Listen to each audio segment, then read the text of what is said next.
Sir sir ఇప్పుడు diet గురించి ఏమైనా చెప్తారా? సీక్రెట్, మీ డైట్ సీక్రెట్ అంటే లిస్ట్ అన్నారు, లిస్ట్ అంతా కాకపోయినా మార్నింగ్ రాగానే లేగానే హాట్ వాటర్లో ఏంటంటే ఉంటుందంటే దాల్చిన్, లవంగ్, పెప్పర్ పౌడర్, టర్మరిక్ పౌడర్, ధనియా పౌడర్, జింజర్. 1 లీటర్ వాటర్లో ఇదన్నీ బాయిల్ అయ్యి అది 1/2 లీటర్ అవుతుంది. 1/2 లీటర్నే ఫిల్టర్ చేసి అందులో 1 లైమ్, ఫుల్ లైమ్, మీకు హనీ కావాలంటే హనీ వేసుకోవచ్చు. ఎక్కువ ఫ్యాట్ ఉందంటే హనీ కూడా వేసుకోవద్దు. స్వీట్ని కట్ చేసుకోవాలి. వైట్ ఐటమ్స్ ఏదైనా సరే, షుగర్, సాల్ట్, ఏదైనా sweet. First sweet is enemy అండి. మీకు షుగర్, బీపీ ఇదన్నీ రావడానికి షుగరే. మీ హార్ట్ అన్నీ కరెక్ట్గా ఫంక్షన్ అవ్వాలి, మీ బ్లడ్ వెసల్స్ కరెక్ట్గా థిక్నెస్ మెయింటైన్ చేయాలి, అది ముందు తాగాలి. తర్వాత వర్కౌట్ చేసి వచ్చిన తర్వాత ఒక 6 to 12 ఎగ్స్, బాయిల్డ్ ఎగ్, అందులో 2 ఫుల్ ఎగ్, ఇది నేను తీసుకున్నదండి. తర్వాత 1 అవర్ పోయాక dry fruit shake, afternoon lunch boil vegetable. ఇప్పుడు కూడా తెచ్చాను, పక్కనే ఉంది. మీ ఎంట్రీకి టైం అయిపోతుందని చెప్పేసి తర్వాత తిందామని చెప్పేసి తీసుకురాలేదు. చూపించమంటే చూపిస్తాను. అందులో కూడా ప్రోటీన్ ఐటమ్స్ ఎక్కువ ఉంటాయి. Broccoli, mushrooms, paneer, beans, carrot, matar, ఇవన్నీ ఉంటాయండి. లెట్యూస్ ఇవన్నీ ఉంటాయి. సో ఈ మధ్యలో అంటే ఈ ఫిల్మ్ ఇండస్ట్రీలో నెట్వర్క్ బిల్డ్ చేసుకోవడానికి ఏంటంటే పార్టీ కల్చర్ అనేది బాగా అలవాటు అయిపోయింది. ఎక్కువ నెట్వర్క్ అక్కడే బిల్డ్ అవుతూ ఉంటుంది. ఫ్రెండ్స్ అదంతా పార్టీలకి వెళ్ళి మందు తీసుకోవడం కూడా అది నార్మల్ అయిపోయింది. మీరు అసలు ఎప్పుడు ఆల్కహాల్ తీసుకోరా సార్ వాటిల్లోకి వెళ్ళి? వెరీ రేర్ అండి. ఏదో ఒకసారి వెళ్తేనంటే ఒక టిన్ బీర్, అది బియర్ కాబట్టి, అది బార్లీ ఐటమ్ కాబట్టి చెప్తున్నాను మీకు, అడిక్షన్ అవ్వకూడదు. మీరు తీసుకున్న రెస్ట్లో మీ ఆర్గాన్స్ అన్నీ కూడా తనకు తానే అది రిపేర్లు చేసుకుంటుంది. మీరు ఆ టైంన పాడు చేసి క్లబ్లకు వెళ్ళిపోయి డ్రగ్స్కి అలవాటు అయిపోయి, పేరెంట్స్ ఎంత హార్డ్ వర్క్ చేసి మిమ్మల్ని చదివించేసి ఒక మంచి స్థాయికి తీసుకురావాలని అనుకున్నప్పుడు మీరు ఎందుకు ఇలా చెడిపోవాలి? అదే వర్క్ మీద కాన్సన్ట్రేషన్ చేయండి, వర్కౌట్ మీద కాన్సన్ట్రేషన్ చేయండి. నీ ఆరోగ్యాన్ని మీరు కాపాడుకోండి. ఆరోగ్యమే మహాభాగ్యం. ఎప్పుడు కూడా చెప్తూనే ఉంటాను, మీకు ఏ అలవాటు ఉన్నా సరే, నేను అది మీరు అలవాటు చేసుకున్నది తప్పు. అది మీరు అడిక్ట్ చేసుకుంటే అది డబుల్. అలా చేసుకోవద్దు. ఎందుకు అలా పాడైపోతూ ఉంటారు? స్ట్రాంగ్గా ఉండండి. ఒక 1 అవర్ వర్కౌట్ చేసుకోండి, మీ హెల్త్ని కాపాడుకోండి.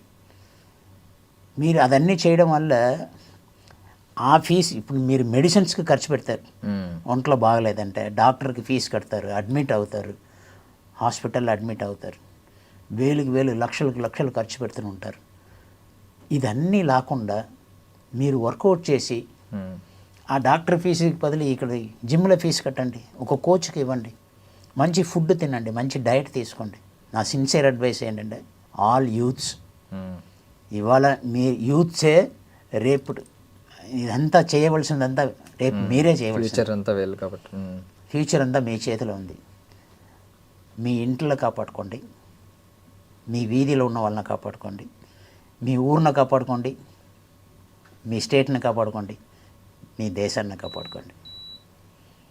అది నేను చెప్తున్నాను. Super sir. ఎంజాయ్మెంట్ ఉండాలి, అడిక్షన్ అవ్వకూడదు.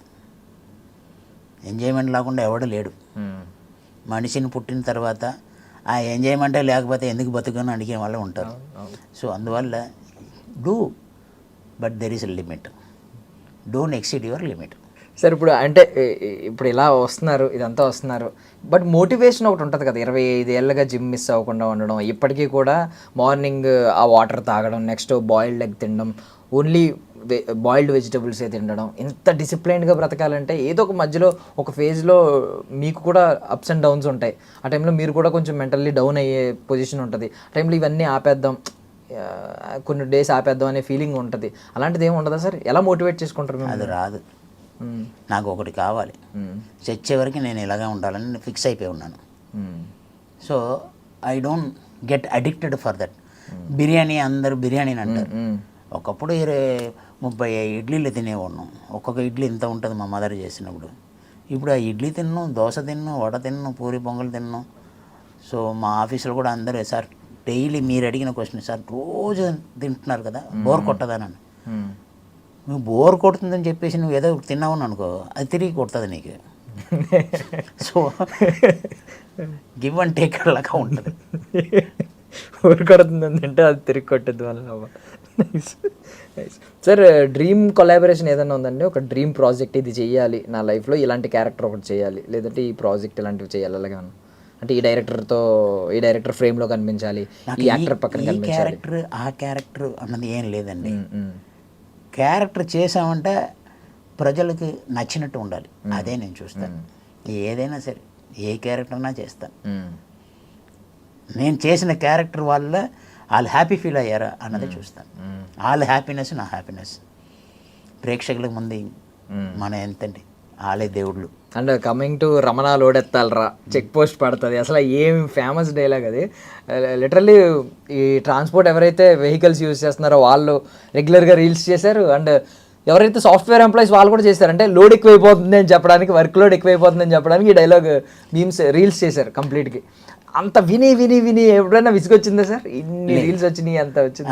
లేదు లేదు, నేను ఈ కరెక్ట్గా అప్పుడే రిలీజ్ అయింది. జనవరి 9th రిలీజ్ అయింది. ఫిబ్రవరి మార్చ్లో కోవిడ్ వచ్చేసింది. కోవిడ్ వచ్చిన తర్వాత ఎక్కడికెక్కడ వెహికల్ అరెస్ట్ అయిపోయింది. సో మా ఫ్యామిలీ మెంబర్స్ ఏమో ఇస్మార్ట్ జోడీ చేయడానికి విశాఖపట్నం నుంచి వచ్చారు. సో నేను అప్పుడు సింగిల్గా ఉన్నాను. సో వాళ్ళందరూ మళ్ళీ వైజాగ్ వెళ్ళిపోవాలి. అప్పటికే ఒక 1 day స్ట్రైక్ అన్నారు, తర్వాత 10 days అని అన్నారు. వాళ్ళు 1 month ఉన్నారు.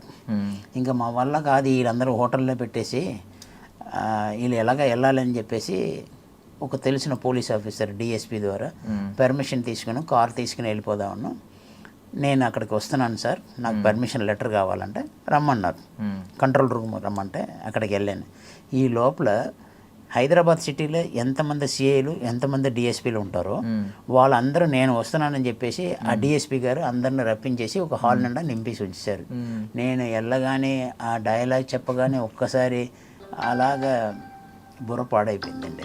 సో పోలీసులు అందరూ ఆ డైలాగ్ చెప్పారు మీకు రిటర్న్ డైలాగ్ చెప్పేసి అందరూ ఒక్కొక్కరు ఒక సెల్ఫీ. నాకు పర్మిషన్ లెటర్ రావడానికి 4 hours పడింది. Okay, nice. అంటే అప్పుడు మీకు ఏదో చిన్న కాలికి ఏదో చిన్న ఇంజ్యూరీ అయితే సంథింగ్ మహేష్ బాబు గారి దగ్గర నుండి తీసుకెళ్ళారు. అది ఏంటంటే నేను ఫస్ట్ డే ఫస్ట్ షాట్ చేసేటప్పుడు పరిగెట్టుకుని వెళ్ళి స్కేటింగ్ లాగా చేసి మహేష్ బాబు గారిని కాల్తో తనాలి. సో కంపోజిషన్లో ఎలాగంటే మళ్ళీ అటువంటి షాట్ నేను ఇలాగే వస్తాను అని ఊహించుకొని మహేష్ బాబు గారు ఏంటంటే వీడి కింద నుంచి వస్తాడు మనం పైకి వెళ్ళిపోతాం అన్నది ఫైట్ మాస్టర్ ఒక కంపోజిషన్.